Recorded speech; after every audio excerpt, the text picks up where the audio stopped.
अस्सलामुअलैकुम स्टूडेंट्स। मैं हूं आपकी टीचर। आज आपके लिए लेके एक बिल्कुल ही न्यू और फ्रेश लेक्चर, एक बिल्कुल ही इंटरेस्टिंग टॉपिक से मुतल्लिक, जो कि है पॉइंटिंग स्टिक। आज हमारा क्लास फर्स्ट ईयर के चैप्टर नंबर 1 का लेक्चर नंबर 7 है। So welcome to my channel computer science expert.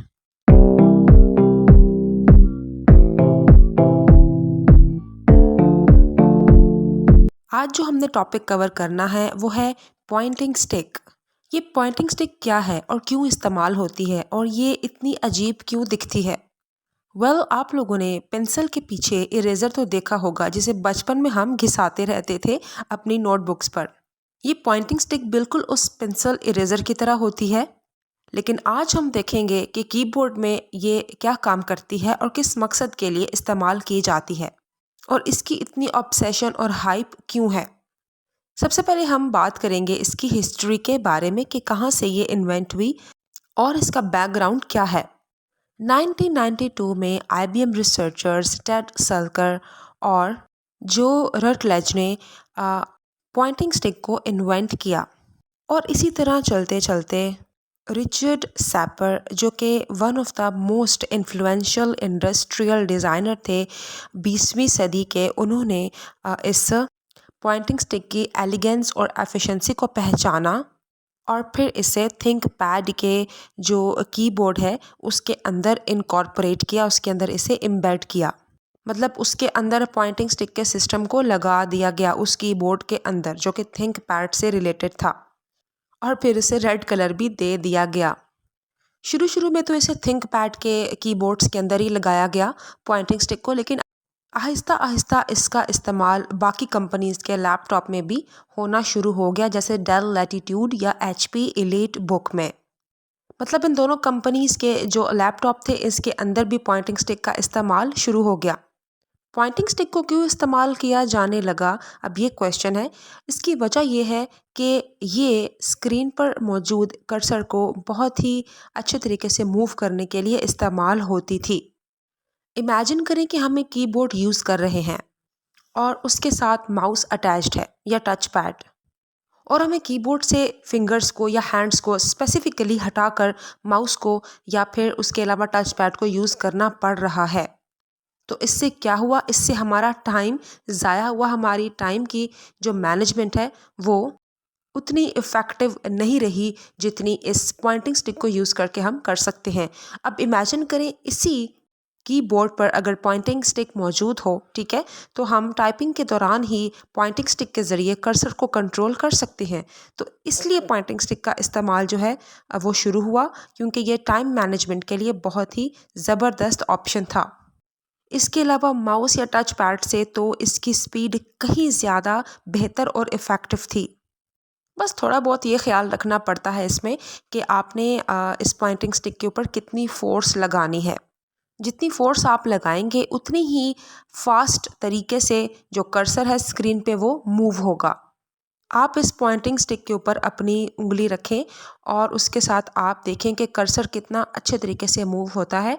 और अगर आप कर्सर को ज़्यादा जो है स्पीड से मूव करना चाहते हैं, तो आप इस पॉइंटिंग स्टिक पर और प्रेशर डालें। तो जितना आप प्रेशर इस पे डालेंगे उतनी ही स्पीड से आपका जो कर्सर है वो स्क्रीन पे मूव होगा।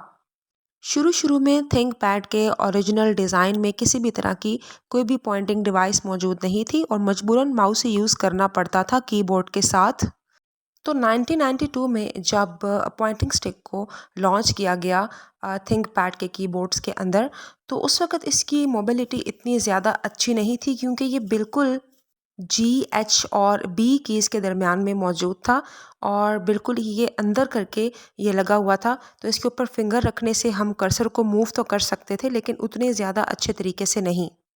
आईबीएम ने इस पर फिर काफ़ी एक्सपेरिमेंट्स किए और फिर उन्होंने इस तरह की पॉइंटिंग स्टिक को लॉन्च किया, ठीक है, वक्त के साथ साथ थिंक पैड के कीबोर्ड्स के अंदर, कि उस स्टिक को यूज़ करने से कर्सर की स्पीड काफ़ी बेहतर हो जाए। मतलब उस स्टिक को आप जितनी फोर्स आप उस पर लगाएं, ठीक है, उस स्टिक को यूज़ करने पर उतनी ही जल्दी या स्पीड से हमारा कर्सर स्क्रीन पे मूव करे। अब पॉइंटिंग स्टिक लेती तो बहुत ही कम जगह थी कीबोर्ड के अंदर, लेकिन सिर्फ इसकी मोबिलिटी को देख के, सिर्फ ये देख के कि इसकी वजह से जो है बहुत ही जल्दी और आसानी से कर्सर को बहुत ही जो है वो वास्ट तरीके से बहुत ही जल्दी जल्दी मूव किया जा सकता है, इसलिए इसको इस्तेमाल किया जाने लगा। लेकिन पॉइंटिंग स्टिक का इस्तेमाल इतना ज़्यादा भी इफ़ेक्टिव नहीं था, लेकिन फिर भी इसको इसकी कम स्पेस को देखते हुए कि ये कीबोर्ड के ऊपर कम स्पेस ले रहा है और इसके ज़रिए बहुत ही जल्दी काम हो जाता है माउस और टच पैड के निस्बत, इसलिए इसका इस्तेमाल किया जाने लगा। इसके बावजूद ये नहीं कहा जा सकता कि ये बहुत ही इफ़ेक्टिव या बहुत ही ज़्यादा जो है बेहतर ऑप्शन है। बस इसका जो इस्तेमाल है ये कीबोर्ड और टच पैड से कदरे बेहतर था, इसलिए इसके इस्तेमाल को प्रेफ़र किया गया। अब वक्त के साथ साथ टच पैड को भी इस्तेमाल किया जाने लगा, उसे भी लॉन्च किया जाने लगा कीबोर्ड के साथ, लेकिन बहुत सारी कंपनी जैसे लेनोवो या और भी कंपनीज़ ने जो है पॉइंटिंग स्टिक के इस्तेमाल को नहीं छोड़ा, बल्कि इसे यूज़ में रखा। इसके अलावा लोगों से भी रिव्यूज़ लिए जाने लगे, ये रिसर्चेस की जाने लगी, ये देखा जाने लगा सॉफ्टवेयर इंजीनियर से या वो लोग जो ज़्यादातर जो है जिनका काम कंप्यूटर बेस्ड था या लैपटॉप बेस्ड था, और तमाम रिसर्चेस से या फिर यूज़र रिस्पॉन्स से ये पता चला कि जो पॉइंटिंग स्टिक है इसका इस्तेमाल टच पैड या माउस से काफ़ी बेहतर है, प्रेफरेबल है और उसके अलावा यूजेबल है, क्योंकि इसके ज़रिए टेक्स्ट एडिटिंग में या सॉफ्टवेयर इंजीनियर्स को बहुत ज़्यादा जो है वो आसानी रहती है और उनका काम फास्टर और एफिशिएंसी के साथ हो जाता है।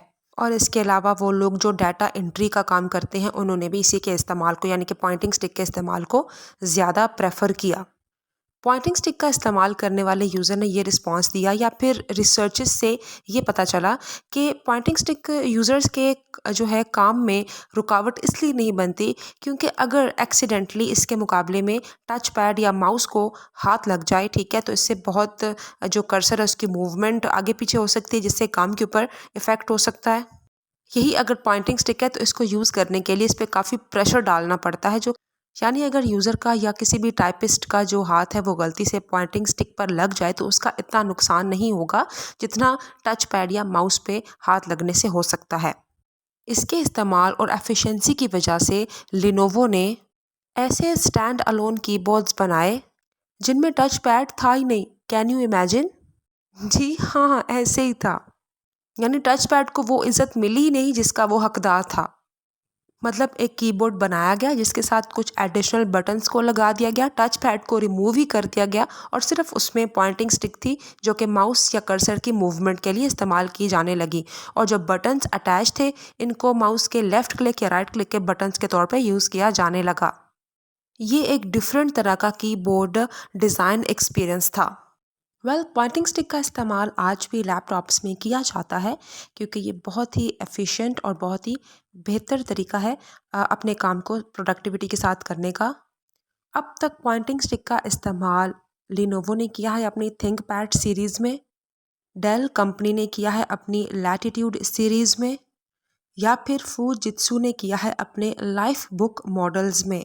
और जिस कंपनी ने पॉइंटिंग स्टिक के इस्तेमाल को अब तक अवॉइड किया है वो है एप्पल की कंपनी। एप्पल कंपनी का जो सारा फोकस है वो टच पैड पर है, उसकी वेरिएशन पर है, उसको वाइड करने में या उसको बेहतर करने में है।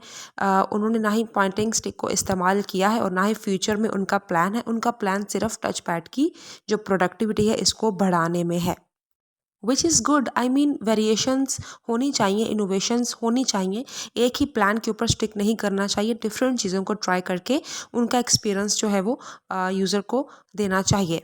इससे यूज़र भी बोर नहीं होगा और इसके साथ वो अपने काम को मज़ीद प्रोडक्टिविटी और एफिशिएंसी के साथ परफॉर्म कर सकेगा।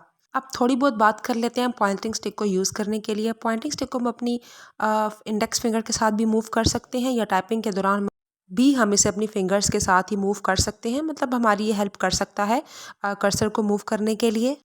पॉइंटिंग स्टिक को अपनी 4 फिंगर्स के साथ मूव करते हुए हम जो हमारी स्पेस बार के सामने जो बटन होते हैं, ठीक है, जो कि माउस की तरह ही काम करते हैं लैपटॉप के कीबोर्ड के ऊपर लेफ़्ट क्लिक या राइट क्लिक वाले, उनको भी हम मूव कर सकते हैं। मतलब अगर हम अपनी 4 फिंगर से पॉइंटिंग स्टिक को यूज़ कर रहे हैं तो हम अपने थंब के थ्रू उन बटन्स को क्लिक कर सकते हैं। तो इस तरीके से हम काम कर सकते हैं पॉइंटिंग स्टिक के ज़रिए।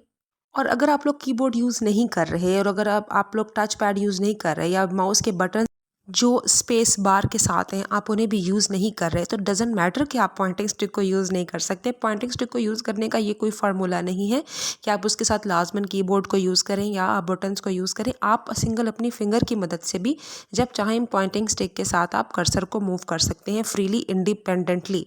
ठीक है, तो ये था हमारा लेक्चर आज का पॉइंटिंग स्टिक के बारे में। आई होप आपको पॉइंटिंग स्टिक की बेहतर तरीके से समझ आई होगी। एंड अगर आपको कोई भी क्वेरी है या क्वेश्चन है तो आप कमेंट सेक्शन में आस्क कर सकते हैं। और अब बात करते हैं रावलपिंडी बोर्ड के हिसाब से पॉइंटिंग स्टिक की इम्पोर्टेंस की। ये टॉपिक पॉइंटिंग स्टिक का रावलपिंडी बोर्ड के हिसाब से बहुत अहमियत रखता है।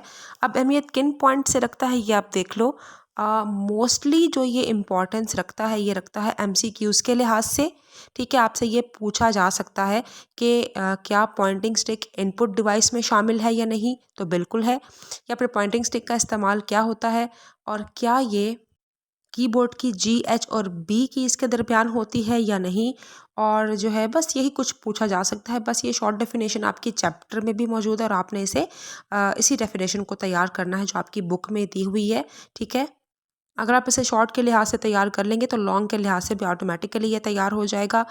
और उसके अलावा अगर आपके पेपर में MCQs से हट के शॉर्ट में अगर इसकी डेफिनेशन आती है तो इसकी डेफिनेशन के साथ आप थोड़ा सा इसके इमेज को भी ड्रॉ कर सकते हैं। G, H and B की इसको बना के इसके अंदर इसके इमेज को ड्रॉ कर सकते हैं अपनी लेड पेंसिल के साथ। ठीक है, एक इमेज सा एक स्केच सा बना सकते हैं। डिटेल में बनाने की कोई ज़रूरत नहीं, जस्ट एक इमेजिनरी सा स्केच आप बना सकते हैं। इससे आपके एग्जामिनर की थिंकिंग पे बहुत असर पड़ेगा और उसे पता होगा कि मैं जिस क्वेश्चन के बारे में पूछ रहा हूँ अपने स्टूडेंट से, my student already nose the answer.